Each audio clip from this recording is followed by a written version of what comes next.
Bola Não Para está no ar para você aqui pela Vivo TV, canal 26 Fibra, pelo canal de São Paulo, pelo site do canal de São Paulo, canal sp.com.br, meu canal no YouTube, se inscreva lá, canal do Fred Júnior, toda semana, toda segunda, uma entrevista inédita falando de esporte para você. Estamos de volta ao estúdio do canal de São Paulo, sempre com muita alegria, no presencial, e estamos recebendo dois convidados, dois advogados ligados ao direito esportivo. E a gente vai falar desse assunto, de temas, né, ligados ao direito esportivo aqui no A Bola Não Para. Com o advogado Márcio Andréu, que está aqui de azul marinho, só para identificar, né, de terno azul marinho. E camisa xadrez está aqui o Rafael Barbieri. Muito obrigado pela presença dos dois. Prazer em conhecê-los. E obrigado por estarem aqui no programa Bola Não Para. Vamos falar de teses, de temas referentes ao direito esportivo que cada vez mais estão presentes aí no dia a dia do esporte. Primeiro, sobre alguns assuntos voltados ao futebol. Nós tivemos aí nos últimos dias o esporte se complicando aí em relação à perda de pontos, porque um jogador, e é bem interessante isso, porque é um assunto que você tem que estar ligado. Um jogador foi contratado, ele tinha 5 jogos.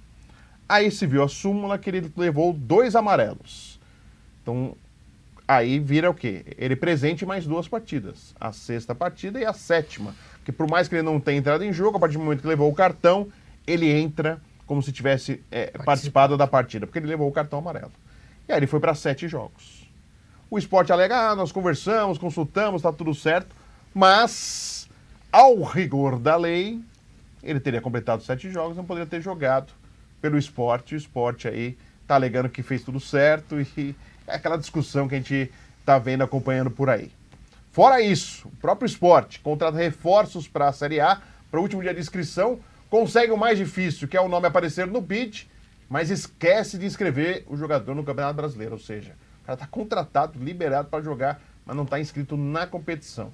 Isso é possível? Não é? Como que acontece isso? Fora, Santos, quando foi punido na Libertadores por utilizar o Carlos Sanches, né? Teve essa complicação. O caso lá atrás, da Portuguesa, o Everton, o torcedor da Portuguesa não esquece até hoje. Por que aconteceu isso? Mas o Everton estava suspenso e escalaram o Everton com H, o famoso Everton com H, e a Portuguesa perdeu os pontos e caiu e nunca mais conseguiu se reerguer. Está tentando, está difícil, estava na Série D, foi eliminada, está tentando chegar à série principal, Série A1, não está conseguindo. Ou seja, olha só o prejuízo que foi, né? Não a parte esportiva, mas o prejuízo administrativo que fez uma queda. Olha que uma coisa, uma escalação errada pode fazer com o clube. Então, para vocês, essas teses aí, como é possível no futebol que a gente coloca que tem que ser tão profissional, erros ainda, entre aspas, amadores, hein, doutor? Bom dia, Fred. Obrigado pelo convite. Nós do CCLA Advogados atuamos em várias questões ligadas não só ao futebol, mas em outras modalidades esportivas. E especificamente nesses casos de justiça desportiva, é sempre muito difícil transmitir isso para o torcedor e para o espectador. A gente vai tentar falar isso. Claro, mas é uma coisa didática, menos juridiquês possível. Mas o que acontece? Especificamente nesse caso do esporte aí, que é um caso bastante interessante. Antes de entrar aqui para conversar com você, até liguei para alguns colegas meus do STJD para entender em que pé que estava, e a própria Procuradoria do Tribunal está abrindo um inquérito exatamente para apuração, porque nem na CBF isso apareceu como um problema. E por que essa tese ganha uma discussão que só advogado se interessa nisso? Você tem 2 regulamentos que cuidam da matéria. Você tem o Regulamento Geral de Competições, sim, que a CBF e todas as federações fazem no início de cada temporada. Então, esse Regulamento Geral de Competições, ele dá os princípios que vão ser aplicados, obviamente, para todas as competições organizadas por aquela entidade naquela temporada. Então, você tem o RGC CBF 2021.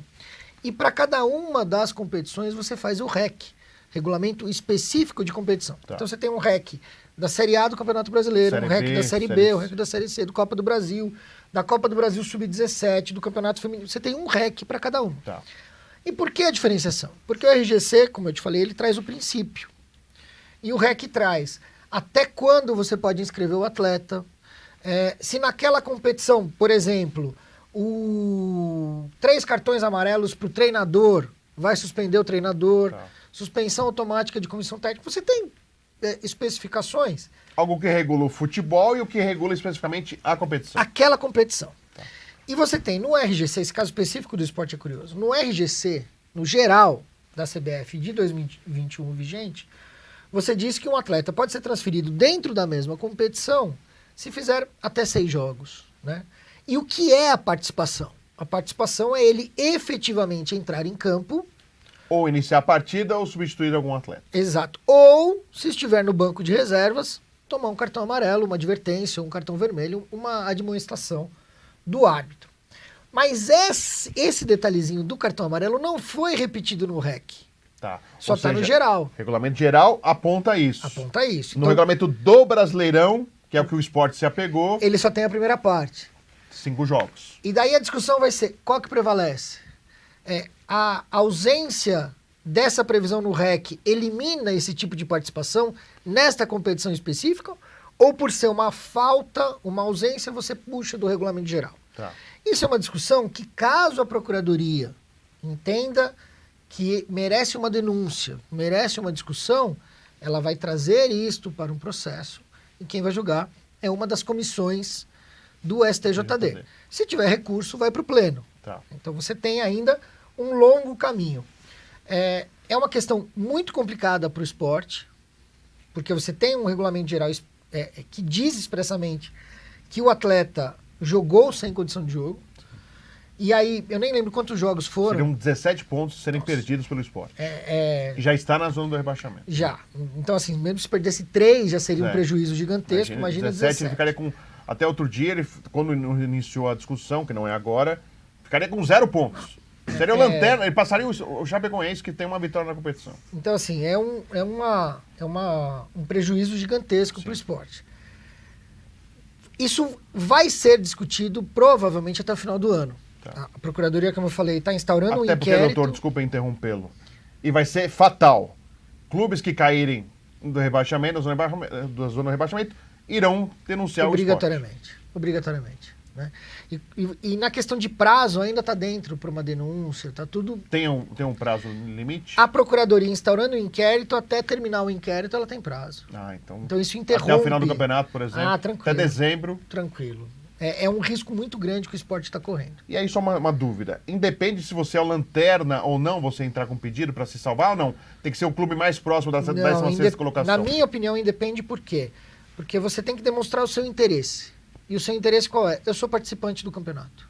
Tá. Então, como participante, você tem interesse de suscitar isso. Um outro detalhe, se o esporte tiver no rebaixamento, aí já não perde a validade. Se o esporte for rebaixado sem o mérito ainda discutido, perde a validade em relação a... Não, ele tem que ser julgado até o final, porque isso pode gerar problemas na qualificação final do campeonato. Eu não peguei o regulamento esse ano, mas aqueles pontos que ele conquistou em relação a outros adversários... Não, em outros adversários não faz diferença. Não faz diferença. Tá. Nenhum ponto perdido pelo esporte é transferido a outro. O caso do Sandro Hiroshi é muito antigo, tá? Sim, que era... Isso é 99. Isso. Era uma outra interpretação. Só para quem não está acompanhando a gente, o Hiroshi alterou documentos, era gato, o famoso gato, né? Que é 4 anos de diferença. 4 anos de diferença do Sandro Hiroshi. E aí o São Paulo aí ficou desesperado, né, quando apareceu a notícia. E o ponto do São Paulo foi transferido para o Botafogo. Exatamente. Por isso que o Botafogo não foi rebaixado naquele ano. Mas isso era uma interpretação de um regulamento. Tá. E que depois do caso do Sandro Hiroshi, todo o problema que gerou a Copa João Avelange,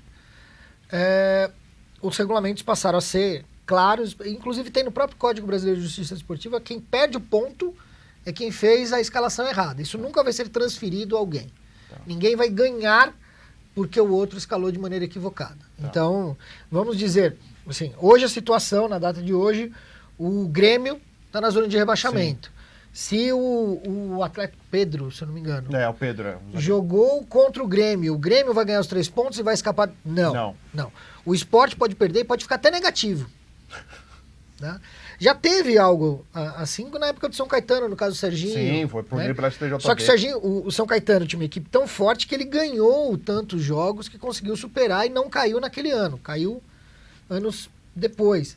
Mas no ano de 2003 ou 2004, que foi do falecimento do Serginho, o São Caetano não caiu, apesar de ter pedido quase 20 pontos naquele ano. Aliás, eu conversei com o Luiz, o goleiro do São Caetano, relembrou tudo isso aí, inclusive na punição. Uma punição também. É uma interpretação extensiva. Foi dada a falta de condição de jogo do atleta por uma falta de condição de saúde. Sim. Né? Inclusive, esse tema foi suscitado na questão dos atletas que chegaram do Covid, Sim. chegaram sem fazer a quarentena, se a falta de requisitos sanitários poderia gerar uma falta de condição de jogo. A Procuradoria entendeu que não. Porque o Santos, né, o Era o caso do Andrés Pereira. Que disse que era santista e depois esqueceu tudo isso. Tem que tomar cuidado, o jogador que fala, é bom encerrar em tal lugar, eu amo esse time, depois não vai, depois ele se complica. Aí o Andrés Pereira não só fez isso, como fez gol contra o Santos e jogou, né, até porque o William foi o único que fez a menor quarentena do país.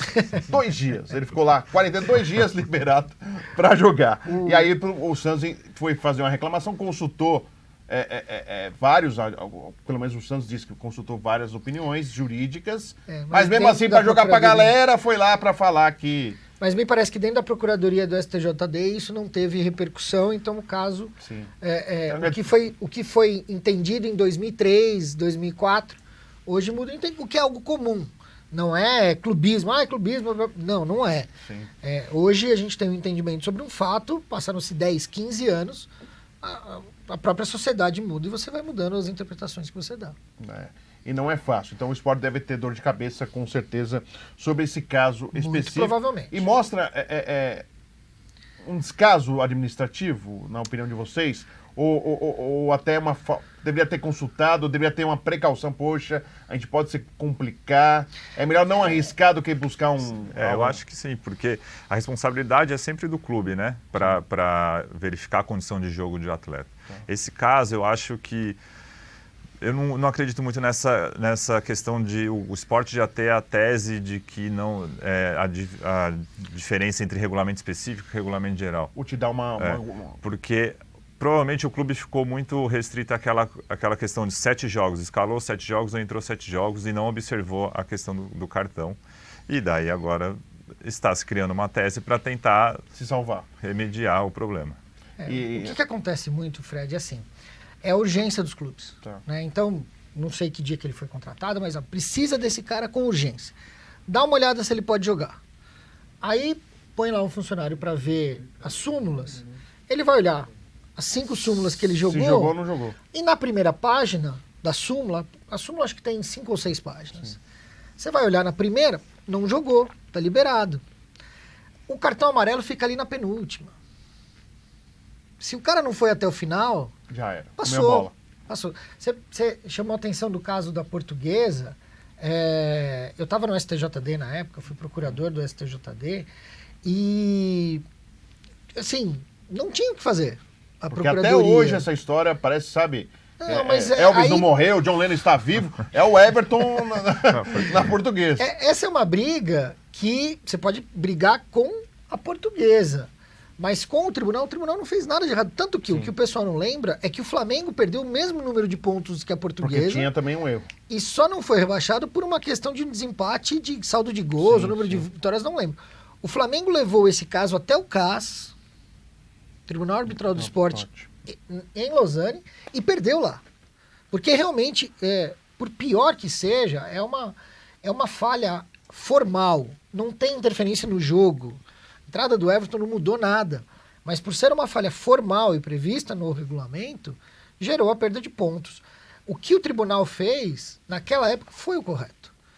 Se a Portuguesa, alguém da Portuguesa escalou errado, aí é teoria da conspiração. Que até hoje tem. Eu ainda acredito, fazendo um paralelo bem distante assim, mas eu acredito que foi um equívoco, sabe? Acontece. O torcedor portuguesa sofre até hoje com isso, porque até hoje a Portuguesa paga essa pena que aconteceu aí. Não conseguiu se erguer até hoje. Tomara consiga se erguer aí, a gente fica na torcida. A gente vai para um rápido intervalo, passa rápido. Então a gente vai para um rápido intervalo e já voltamos com mais A Bola Não Para aqui com o Márcio Andraus, Rafael Barbieri, são advogados ligados ao direito esportivo. Vamos falar um pouquinho mais de outros temas aí importantes, Vamos falar um pouquinho de doping, porque eu fui fazer uma pesquisa de doping, eu acho um assunto super interessante, até para tirar a dúvida das pessoas. E também sobre SA, para tirar uma dúvida com o Rafael Barbieri. São assuntos aí que estão gritantes aí em relação ao direito esportivo. Vamos ao intervalo e já voltamos.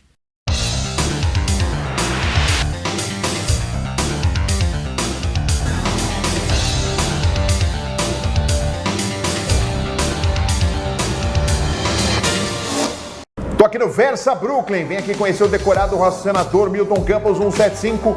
2 dormitórios. Piquet, conta pro pessoal aí. 2 dormitórios, você vai ter unidades de 58 e 68 metros quadrados, com suíte, uma vaga de garagem. Vem pra cá, porque fechando o negócio... Ganha um final de semana na pousada Flores do Lázaro, em Ubatuba, praticamente pé na areia. Vem conhecer o Versa Brooklyn.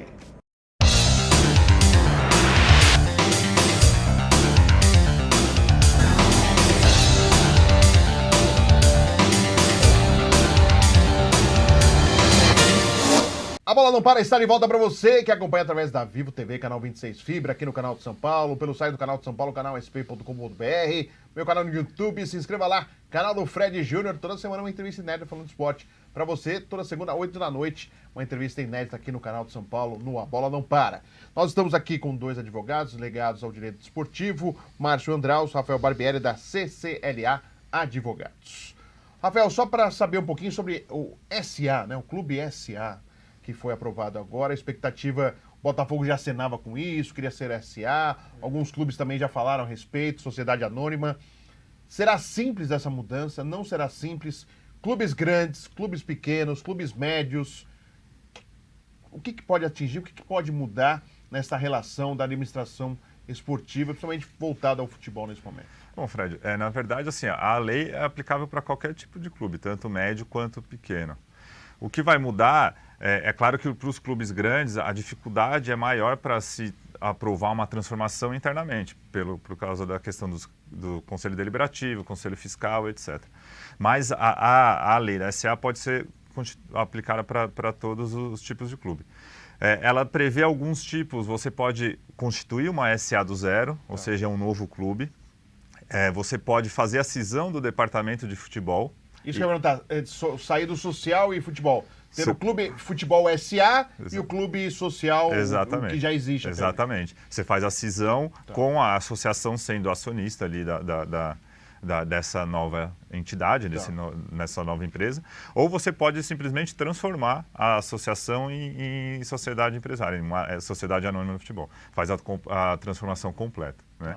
E daí tem alguns critérios, alguns requisitos básicos. Então, por exemplo, você vai ter que, se você faz a cisão do departamento de futebol, somente as obrigações e os direitos do futebol vão passar para a nova, para a SA, né? E o restante fica na associação.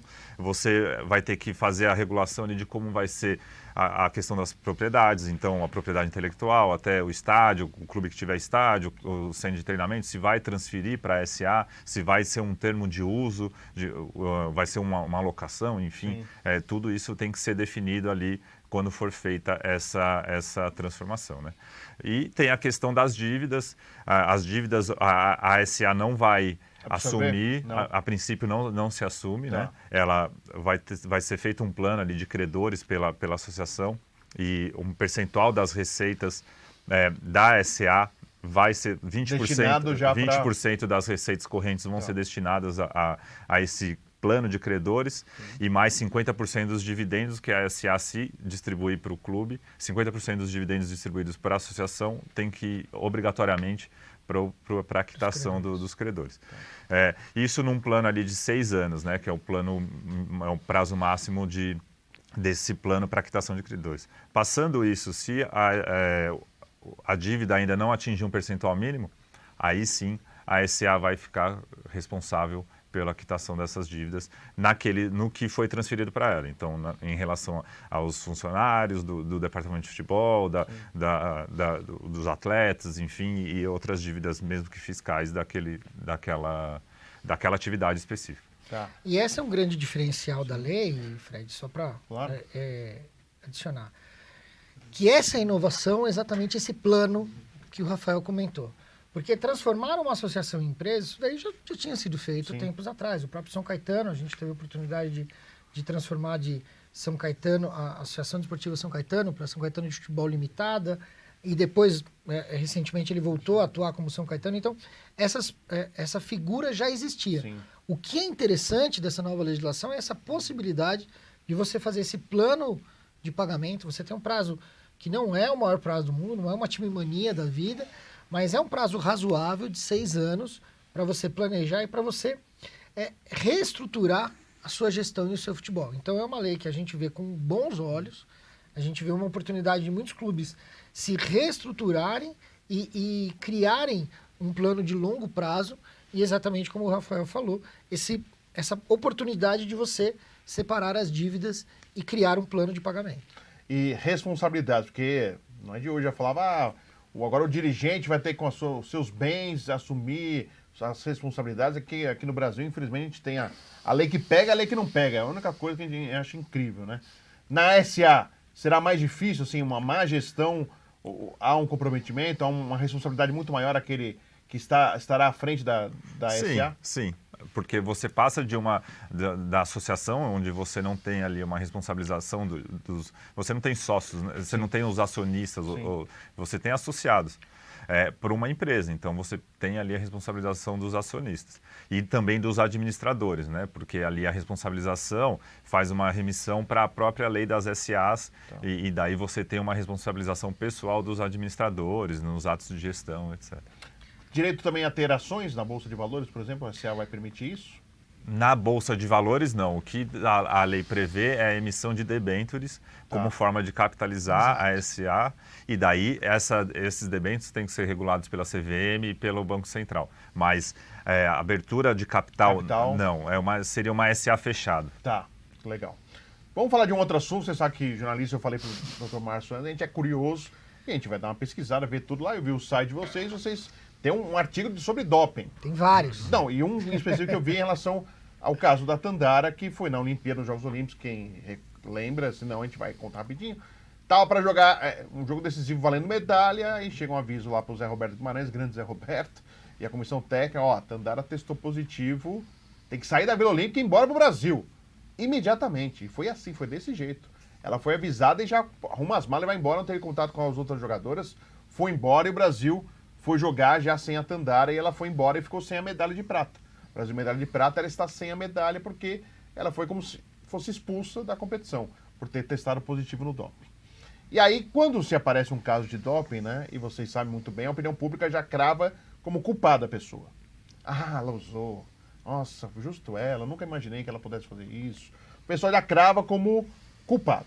Queria que vocês falassem um pouquinho, né, não, claro, tem esse caso da Tandara, mas normalmente, usualmente, já é considerada pela opinião pública, pela mídia, né, que a gente também precisa se informar melhor sobre esse caso de doping, e o público em geral, por ser informado por nós, já coloca a pessoa como culpada. O doping tem uma pena muito grave exatamente pela tentativa de burlar as regras do jogo. Sim. O processo de doping, na minha opinião, é o processo mais rígido e mais injusto que existe.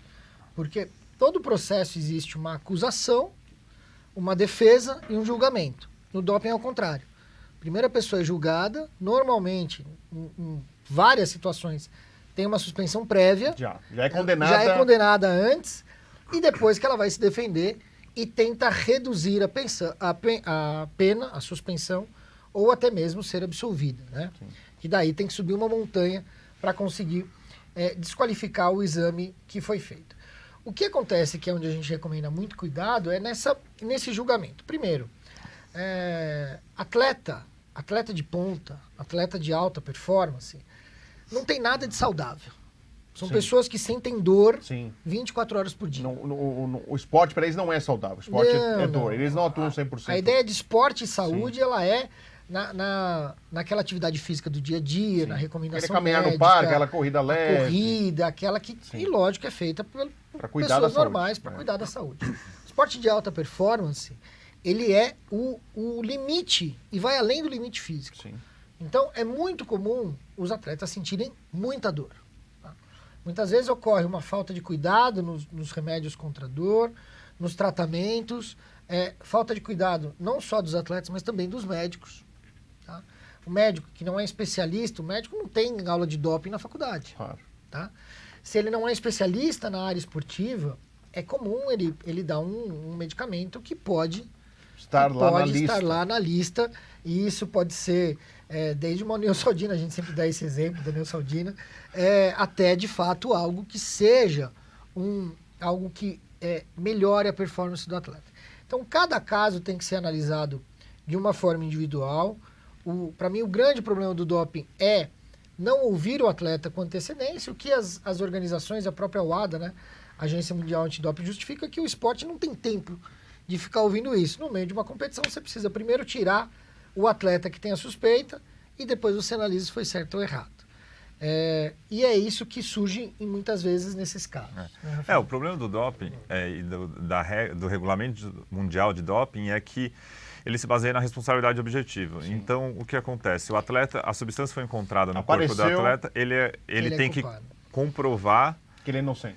Ele tem que, assim, a diminuição da pena vai basear ali na análise do caso sobre a culpa e a negligência do atleta. Se ele teve pouca culpa e pouca negligência, a pena dele vai ser bastante reduzida, podendo chegar a uma absolvição. Mas ele já parte do que é culpado. Então, ele pode partir ali de 4 anos ou de 2 anos.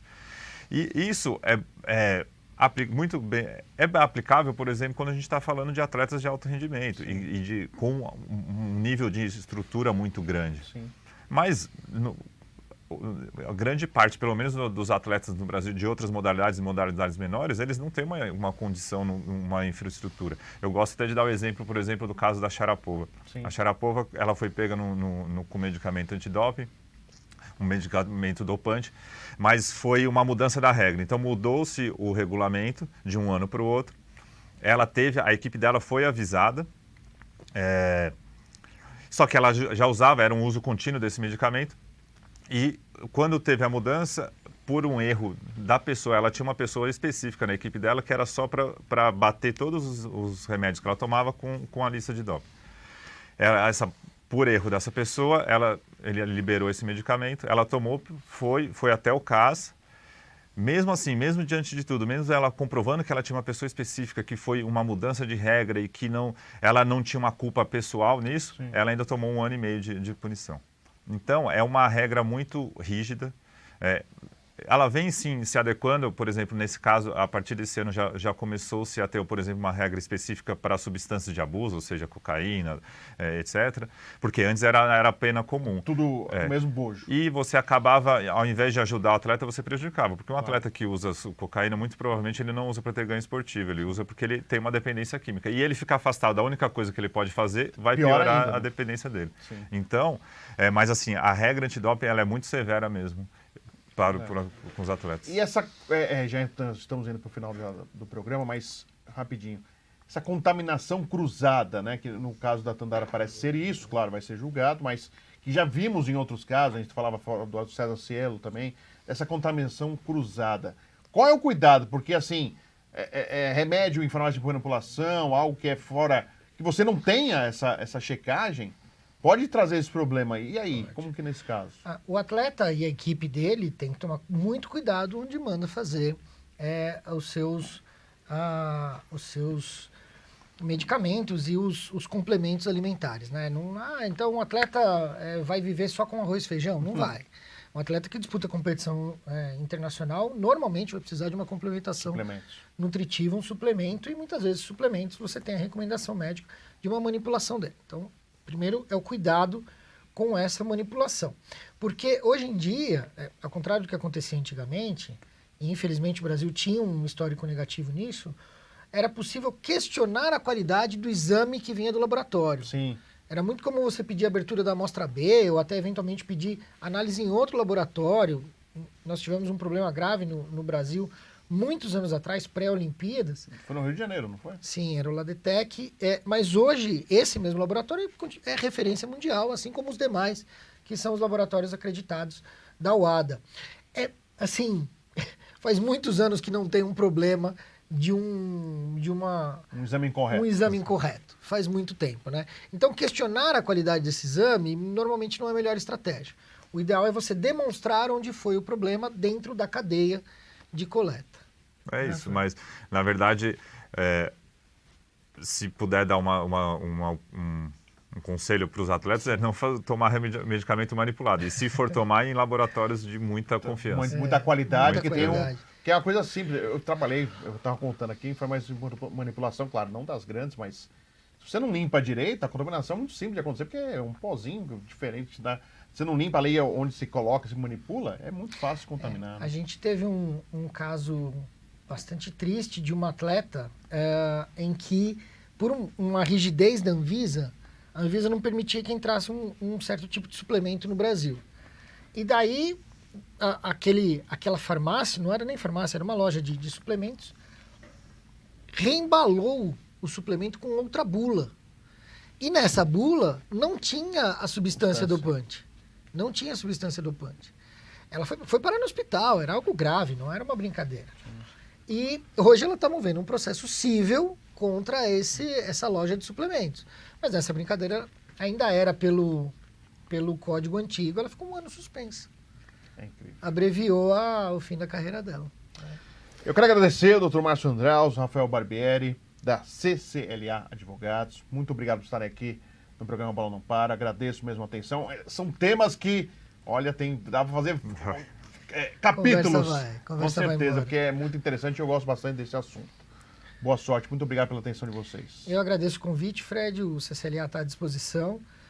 O que você precisar dentro da área esportiva, não só no futebol, mas em todas as modalidades, a gente está à disposição para esclarecer as dúvidas que vierem. Legal. Muito obrigado, Fred. Rafael? Obrigado, foi um prazer estar aqui. Prazer foi meu. Agradecendo a presença dos dois no programa Bola Não Para, que volta a semana que vem com uma entrevista inédita falando de esporte para você. Até lá!